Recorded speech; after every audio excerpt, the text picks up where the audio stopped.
Hi, I'm Corinne. Today we're going to be talking about matter and its interactions. I have in front of me the periodic table. It has every element in existence today put in this beautiful organization so that we can see the trends that help us predict how matter interacts.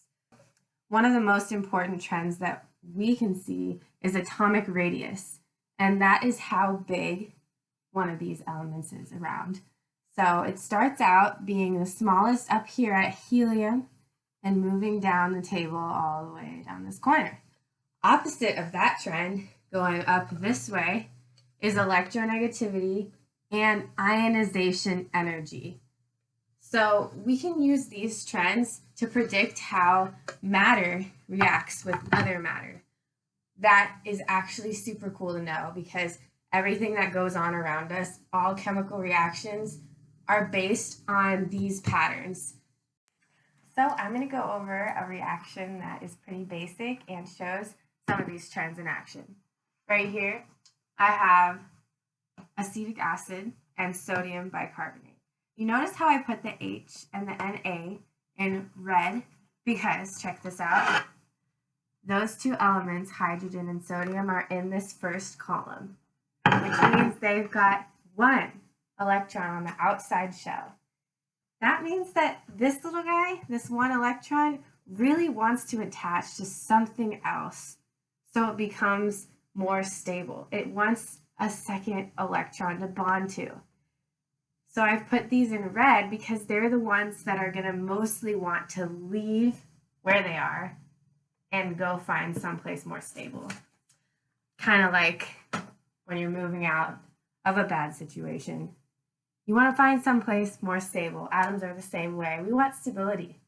Okay, now for the fun part, the products. So we know that the hydrogen and the sodium react in pretty much the same way because they both have one valence electron because they're both in the first column of the periodic table. So essentially they switch places. The sodium is now reacting with this portion of acetic acid, making sodium acetate. And then we've got the hydrogen trying to attack this bicarb molecule. If we draw the bicarb, it looks like this. We've got these dashed lines where the carbon would want to form double bonds with the oxygen. Carbon wants to make 4 bonds because it has 4 valence electrons. And then oxygen wants to make 2 bonds. So we see that this is wavering over here. And then we've got this OH. So actually the hydrogen is going to want to attack this oxygen here. And guess what that makes? Water. Yeah, I was going to draw it, but I can't find the pens right now. So yeah, it makes water and carbon dioxide. So the hydrogen attacks this oxygen right here and makes water, H2O. Then it breaks off into carbon dioxide, which solidifies these double bonds, takes away this negative charge. So your final products are going to be sodium acetate, H2O, and carbon dioxide, CO2. Okay, so now I have my lab coat on because guess what? You can totally try this experiment at home, and that's what we're going to do. This acetic acid is actually vinegar, and over here, sodium bicarbonate, baking soda. Wow. So we're going to react those two and see if it actually does produce sodium acetate, water, and carbon dioxide. Obviously, we won't actually know for sure, but you know, carbon dioxide is a gas, so it should be bubbly and then liquidy. We'll see. We'll see. Anyways, I'm a broke college student. I just kind of decided to try this out for fun, and all I have in my place is apple cider vinegar, health. And then I have OxyClean, which definitely has sodium carbonate in it. I don't know if these two things are going to react quite the same, but it's going to be fun. I've never tried to use both of these, and I'm in my room, so hopefully it doesn't make too much of a mess. I have no idea how much to add of each, but here we go. My cute little chemistry set.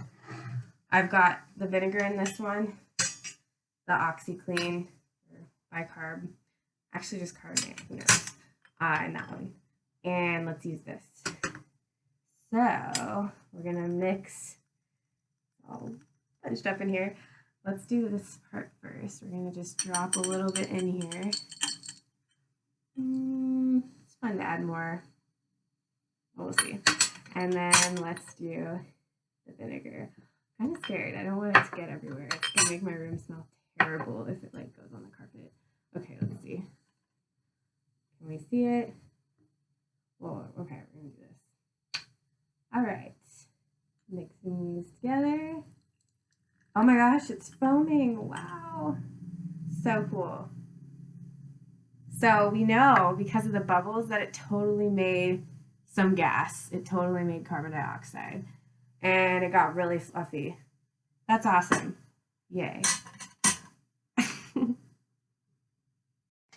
So guess what? We just solved our first reaction using the periodic table trends, probably without even realizing it. Most people, when they learn about this kind of stuff, especially in chemistry class, are like, this is so stupid. Like, why does this even matter to me? Well, I want to tell you that these reactions are everywhere, and it's super cool to understand how everything works. Like, all we did was decide that these elements had valence electrons, which were going to want to react. And then we looked at where they were, and we're like, oh, it has 1, or oh, it has 4.